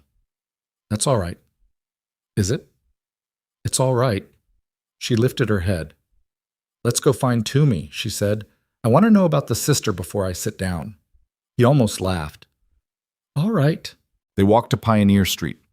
They found the house easy enough. It was a small clapboard place with a fence and a wreath of dried sage on the door, and the wagon was tied up in front of it, and from the porch they could hear Sam's voice, high and surprised, and a woman's voice, lower and laughing. They didn't go in. They stood at the gate. The woman came out onto the porch. She was thin and gray-streaked, and her face was wet. Toomey was behind her with his hands on his boy's shoulders. "You the folks who brought him to me," she said. "Yes, ma'am." She came down the porch and across the yard, and she took Evelyn's hands in both of hers, and she did not say anything for a moment because she couldn't. Then she said, "You stay for supper. You come back tonight. There ain't no version of this where you don't come back tonight." "We'll come back. All of you. The boy wants to show your husband the train." Evelyn opened her mouth and then closed it. She did not correct the woman. She looked at Rhett. Rhett looked back at her. Neither of them said anything. "All right," Evelyn said. "All of us." They walked back to Eddy Street to find their wagon and their horse, and they walked side by side, not touching, not talking, and the thing the sister had said sat between them in the air like a small bird that had landed and was deciding whether to stay. After a block, Evelyn said, She thought. You didn't say." "Neither did you." "No?" "No." They walked on. "Rhett." "Yeah." "That can be a question for another day." "Yeah." "Or it can be a question for not very long from now." "Yeah." She didn't say anything else. She put her arm through his as they walked. She had never done that before. He did not adjust his stride. He did not change the way he was walking. He just held his arm where she had put hers through it, and they walked the rest of the way to Pilgrim like that. And a woman coming out of a shop saw them and smiled at them the way strangers smile at people who look like they belong to each other, and neither of them corrected her either. They stayed 3 nights in Cheyenne. They ate at Toomey's sister's table twice. The sister, whose name was Hattie, fed them like she had been waiting a year to feed somebody, which it turned out she had. She put a hand on Evelyn's hand at the table the second night and said, "You and I are going to write letters. You're going to write me about your garden. I'm going to write you about the boy." And Evelyn said yes, and she meant it. On the third morning, they left. They left with the marshal's letter folded inside Evelyn's coat against her chest, and a small jar of Hattie's preserves wrapped in newspaper in the wagon, and a wooden whistle the boy had given Rhett at the door, carved from a piece of pine by a man Sam had been told had been his grandfather. And Sam had wanted Rhett to have it because, the boy said, "You said you'd come back, and a whistle is for coming back with." Rhett kept the whistle in his shirt pocket the whole ride north. The ride home was different. The weather was kinder. The roads were known to them now. They didn't push the horses, and they didn't hurry, and they camped one night at the place where they had found Toomey on the road, and they made a small fire there, and they didn't talk much, but they sat close. And somewhere around the fourth night, Evelyn fell asleep against Rhett's shoulder while he was banking the fire. And he didn't move her, and he didn't sleep for an hour after that because he didn't want to wake her. And then he did sleep, and her hand stayed inside his coat against his ribs the whole night. They came into Willow Ridge on a clear afternoon in late February. The snow had started to give up in the lower meadows. The river was still iced along the edges, but moving in the middle. They came down the main street at a walk, and Rhett did not look at anybody, and Evelyn did not look at anybody either, and they stopped first at the sheriff's office. Crow was at his desk. He stood up when they walked in. He didn't speak. Evelyn put the marshal's letter on the desk in front of him. Crow read it. He read it once, and then he read it again. He folded it back up and put it on the desk and looked at her. "Miss Hart?" "Sheriff, you hold on to that. I'll make a copy for my files. Don't ever let go of the original." "I won't. Folks here have been—" He stopped. He started again. "The Marsh woman was in the Bozeman papers 2 weeks ago. The confessions hit the wire. Hollis Birch has not been seen in the saloon in 8 days, which I will leave to your imagination to interpret. The bank president sent his wife to me last Tuesday to ask whether anybody had thought to apologize to anyone. And had they? Not when she asked. I expect a few of them have been working on the apology since." Evelyn nodded. "They don't owe me an apology I want to hear, Sheriff. They owe themselves the shame of having needed to give one. That's between them and their own mirrors." Crow looked at her a long second. "Ma'am," he said, "I've been wrong about a lot of things in 11 years of doing this job. I was not wrong about Beck Crow being a fool to send you south, and I was not wrong about you being the one to come back with the paper in your coat, but I was wrong about the size of you." "Sheriff, I'm trying to apologize, Miss Hart. Bear with me, I am bad at it." "You're doing fine. I'm sorry." "I know." "All right." She held out her hand. He took it. They shook once. They walked out of the office onto the boardwalk, and the same boardwalk that had watched her go into the marshal's cell 3 months ago was watching her come out of his office now with a federal letter in her coat, and 3 women across the street did not cross to avoid her this time. One of them lifted a hand. Evelyn did not lift hers back. She did not snub the woman either. She just inclined her head, the small fraction of a person who has decided she does not owe more than that, and she walked on. They went to Halloran's. Halloran came out from behind the counter when the bell rang. He had aged a year and 3 months. "Miss Hart." "Mr. Halloran, I'd like 4 pounds of flour, 2 pounds of sugar, a tin of coffee, and a packet of seed." "Seed?" "Flower seed, whatever you've got." Yes, ma'am. I've got some. From last spring. They might still come up. I'll take them." "Miss Hart, Mr. Halloran." "Yes. My order is 4 pounds of flour, 2 pounds of sugar, a tin of coffee, and a packet of seed. If you would write it up, I would be obliged." He wrote it up. He did not try to apologize. He had the wisdom to see that she had not invited it, and Rhett, watching, respected him for it. Some apologies a person needed to hear. Some, they did not. Halloran had the sense to know which kind this was, and he kept his mouth shut and wrapped the seeds in brown paper. And when she paid him, he gave her back 2 pennies extra by mistake, and she handed them back without comment, and he took them with a small nod, and that was the only conversation they had about any of it. Which was, Rhett thought, the right one. They came home in the late afternoon. Cleve Holt had been a man of his word. The cabin stood the way they had left it. The smoke was not going up the chimney because there had been no fire in 3 months, but the door latch held and the windows were sound, and inside, somebody, Margaret, almost certainly, had been in once a week and wiped the dust and put a sprig of dried sage on the table in a tin cup, and the buffalo robe was folded on the bed and the pot was on the stove. Evelyn stood in the doorway a second. "It's the same," she said. "It's the same." And it isn't. No. I don't know which is which yet. Take your coat off. Sit down. She took her coat off. She sat down. Rhett built the fire. He boiled water. He made the worst coffee in Montana and brought her a cup. She took it with both hands and held it under her nose without drinking and closed her eyes. And after a minute, she said, "Rhett, yeah, I'm home. I know. I have never said that about a place in my life and meant it the way I mean it now." He sat down across from her. He did not reach across the table. He let her have the moment. After a while, she opened her eyes. "I'm going to plant the seeds tomorrow," she said. "It's too early. They won't come up till May, but I'm going to put them in the ground anyway, by the porch." "All right. And there's something else." "All right." She got up. She went to the suitcase, which was where it had been the night before they left, by the wall, and she lifted it onto the table and opened it.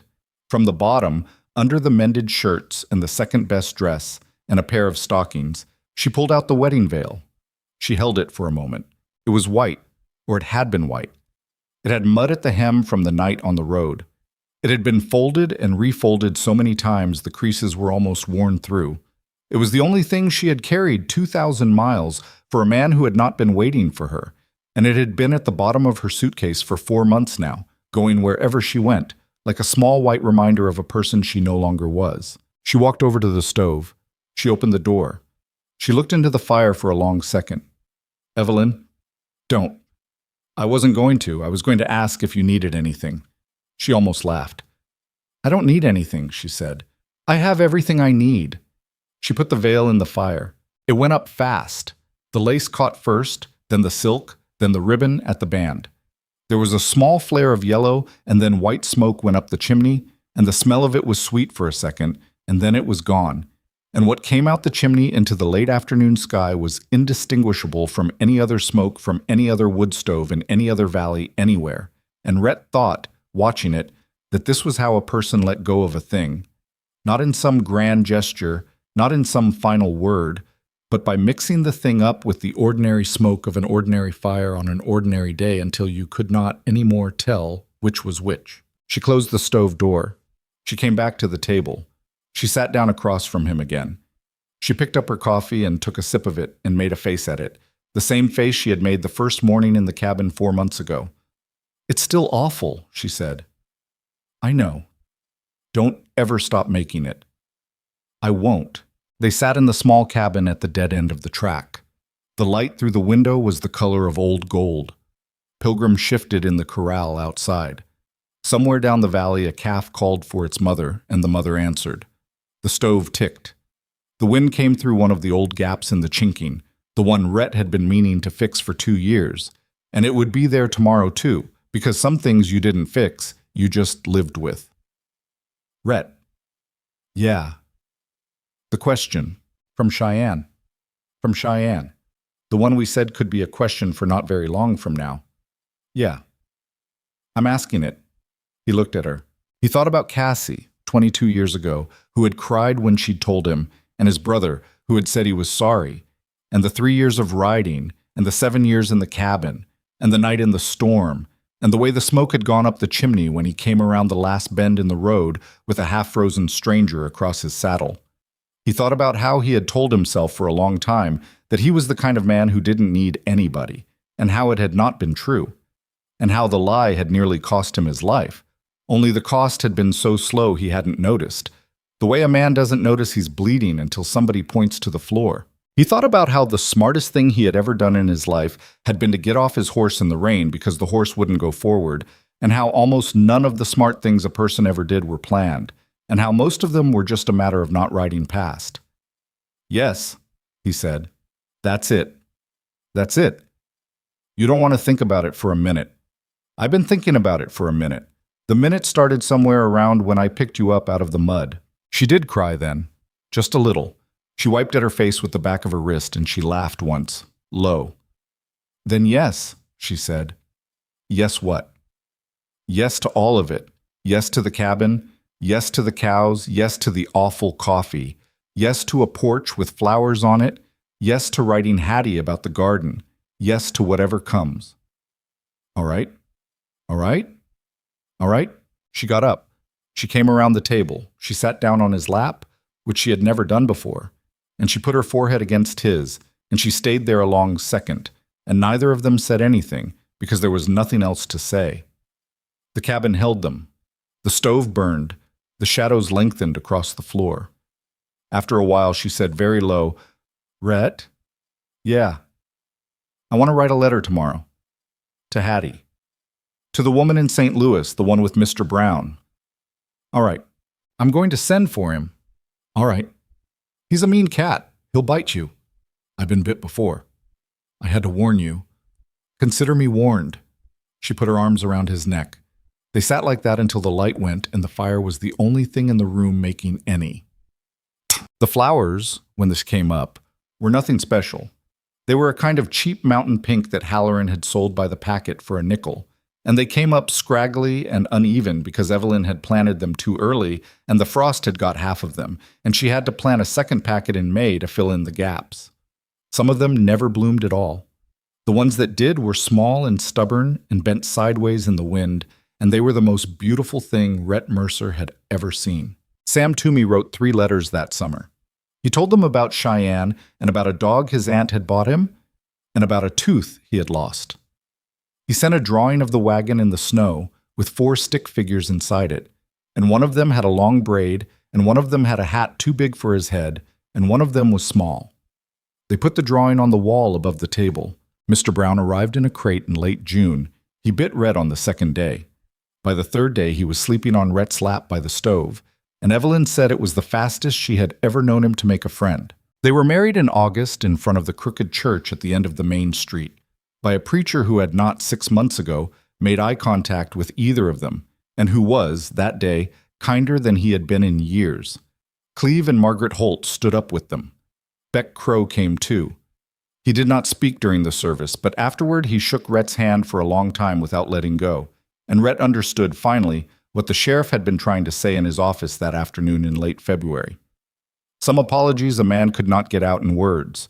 Some of them he had to leave at the end of a handshake. Rhett took it. He did not need any more than that. A long time later, on a fall evening when the light had gone the color of old gold across the porch, Evelyn brought her old suitcase out and set it on a chair. She had cleaned it. She had repaired the latch. It was empty. She put 3 things in it, slow, one at a time.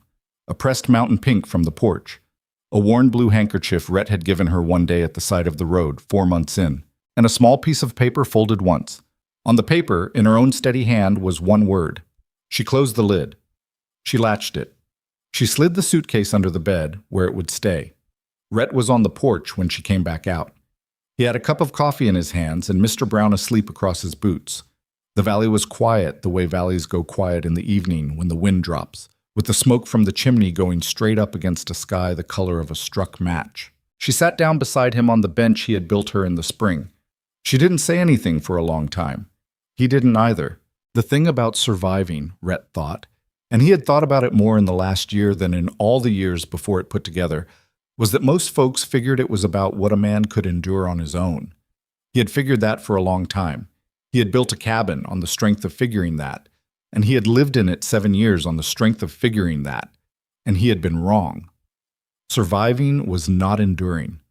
Surviving was the harder, lower-down thing of letting somebody back in after the door had been closed for years, of trusting one more time when every part of a person had earned the right to never trust anything again, of riding 3 miles in the dark with a stranger across the saddle and not riding past.